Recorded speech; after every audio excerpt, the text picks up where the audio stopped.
అందరికి నమస్తే. నేను మీ పవన్. తెలంగాణ రాష్ట్రంలో రక్త రాజకీయాలు వాడి వేడిగా సాగుతుంది.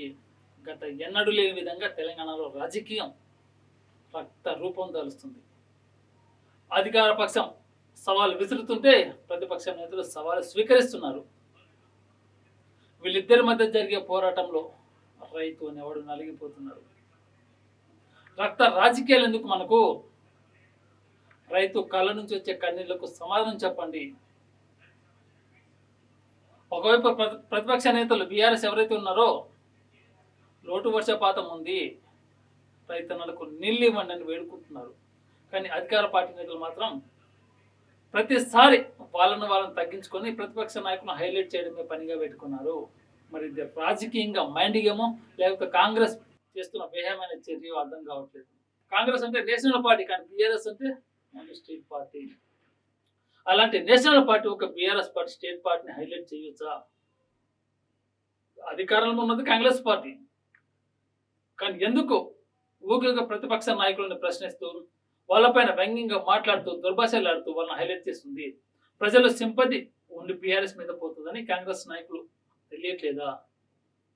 లేకపోతే మేము ఎంత తీరితే మాకంతా ఇమేజ్ వస్తుంది అనుకున్న కాంగ్రెస్ నాయకులు? బీఆర్ఎస్ నాయకులు నిన్న కేటీఆర్ గారు కరీంనగర్ ఎల్ఎంటీ ప్రాజెక్ట్కి వెళ్ళి అక్కడ పరిశీలించారు. నీళ్లు ఉన్నాయని. భూగర్భ జలం అడుగుంటిపోయింది, మొత్తం నీళ్లు ఏమి లేవు, నెరలబాది అన్నారు. బీఆర్ఎస్ నాయకులు చెప్తుంది ఒకటే, మీరు ఏం చేసినా సరే రైతులకు నీళ్ళు ఇవ్వండి అంటున్నారు. కానీ దీని మన తెలంగాణ సీఎం రేవంత్ రెడ్డి గారు ఒక ఘాటు వ్యాఖ్యలు చేశారు.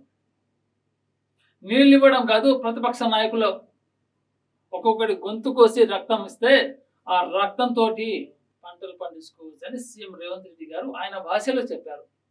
దీన్ని కూడా సవాలుగా తీసుకున్న బీఆర్ఎస్ నేతలు కాంగ్రెస్ నాయకులను బుద్ధి చెప్పేలా నిన్న తెలంగాణ భవన్లో విద్యార్థి విభాగం నాయకులు ఎక్కడికక్కడ రక్తదానం నిర్వహించారు. ఇగో మా రక్తం తీసుకోండి, ఇది సరిపోకపోతే ఇంకా ఇస్తాం, దాంతో ఏం చేస్తారు? పంటలు పండిస్తారా? ఇంకేమైనా చేస్తారా? చేసుకోండి, ఎంతగానో రక్తం ఇస్తాం. అలాగే బాల్కొండలో మాజీ మంత్రివర్యులు వేముల ప్రశాంత్ రెడ్డి గారు వారు కూడా రక్తదాన కార్యక్రమం నిర్వహించారు.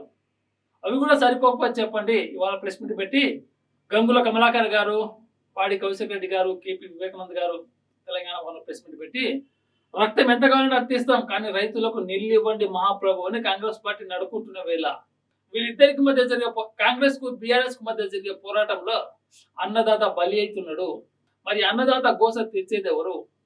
వీళ్ళకున్న పర్సనల్ ప్రాబ్లం వల్ల, పర్సనల్ వ్యక్తిగత గొడవల వల్ల సామాన్యుల మీద భారం మోపుతున్నారు. రైతుల జీవితాలతో చెలగాటం ఆడుతున్నారు. అంటే రాజకీయ నాయకులకు ఏం చెయ్యాలి? సమాధానం చెప్పాల్సింది అధికార పార్టీ కాంగ్రెస్. ప్రతిపక్ష పార్టీ బీఆర్ఎస్ ఖచ్చితంగా ప్రశ్నలు సంధిస్తుంది, కానీ దాని సమాధానం చెప్పే తత్వం అధికార పార్టీ నేతలకు ఉండాలి.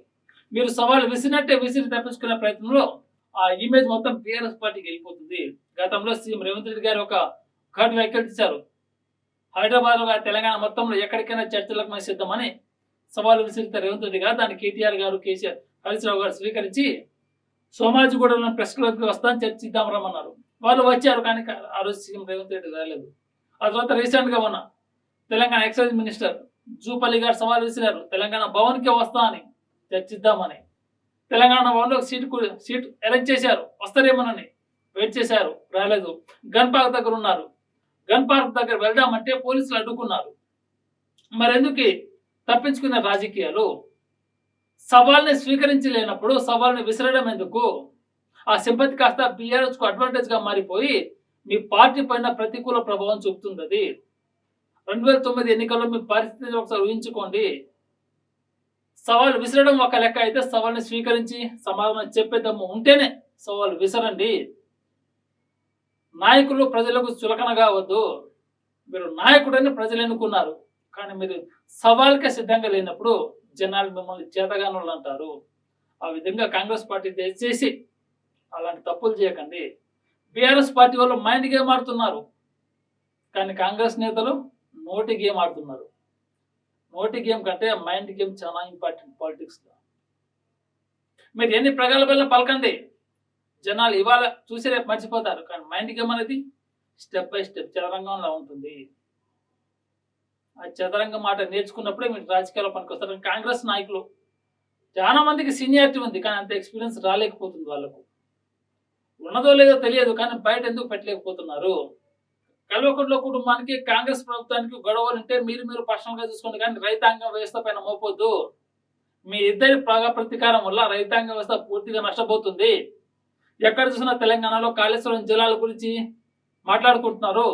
లోటు వర్షపాతం వల్ల బీఆర్ఎస్ నాయకులు, అయ్యా మహాప్రభు మా రైతులను ఆదుకోండి, ఆ రోజు నెర్రలి బారిన తెలంగాణని పచ్చగా చేశాం, నీళ్ళన్నీ ఏర్పాటు చేశాం, పెళ్లి కూతురు పెళ్లి కొడుకుని చేసినట్టు చేసి మీకు ఇచ్చేస్తే ఈరోజు మళ్ళా గత పాలకుల నిర్లక్ష్య వైఖరికి ఈరోజు కాంగ్రెస్ ప్రభుత్వం అదే పరిపాలన వెళ్తుందని బీఆర్ఎస్ నాయకులు అంటున్నారు. ప్రజలు కూడా అంటున్నారు.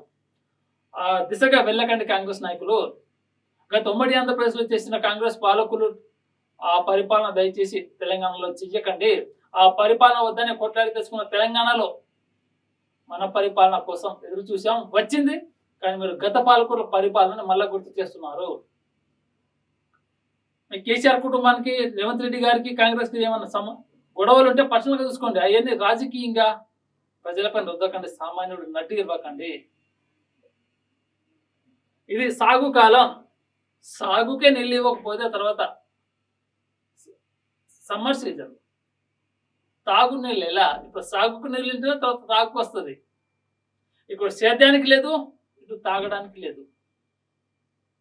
ఒకప్పుడు హైదరాబాద్లో అంటే ఒకప్పుడు కాదు, రీసెంట్గానే సమ్మర్లో ప్రతిరోజు 12,000 ట్యాంకులు మాత్రమే బుక్ అయ్యేవి సమ్మర్లో.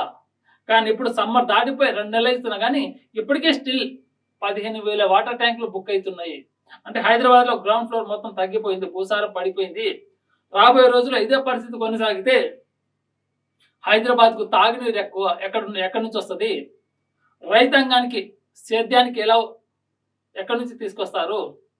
కాంగ్రెస్ నాయకులు చెప్తున్నారు, ఏ దానికైనా మేము సవాల్ని సిద్ధంగా ఉన్నాం, ప్రతి సవాల్కు మేము సిద్ధంగా ఉన్నాం. ప్రజలకు ఏం చెయ్యాలో, ఎలా చేయాలో తెలిస్తే బాగుంటుంది. కానీ ప్రతిపక్ష నాయకులతో మీరు ఎందుకు మాట్లాడించుకుంటున్నారు? మీ పార్టీ పైన ఇమేజ్ ఎందుకు మీరు పోగొట్టేలా చేస్తున్నారు? బీఆర్ఎస్ పార్టీ క్రెడిట్ మీరు ఎందుకు పెంచుతున్నారు? మీకు మైండ్ గేమ్ ఆడడం రాదు కాంగ్రెస్ వాళ్ళకు, కానీ బీఆర్ఎస్ వాళ్ళు చాలా చక్కగా మైండ్ గేమ్ ఆడుతున్నారు. మీరు ఇస్తే ప్రతి సవాల్ని బీఆర్ఎస్ నేతలు స్వీకరిస్తున్నారు, ఛాలెంజ్కు సై అంటున్నారు. కానీ మీరు మాత్రం తప్పించుకొని ప్రజలకు చురుకనవుతున్నారు.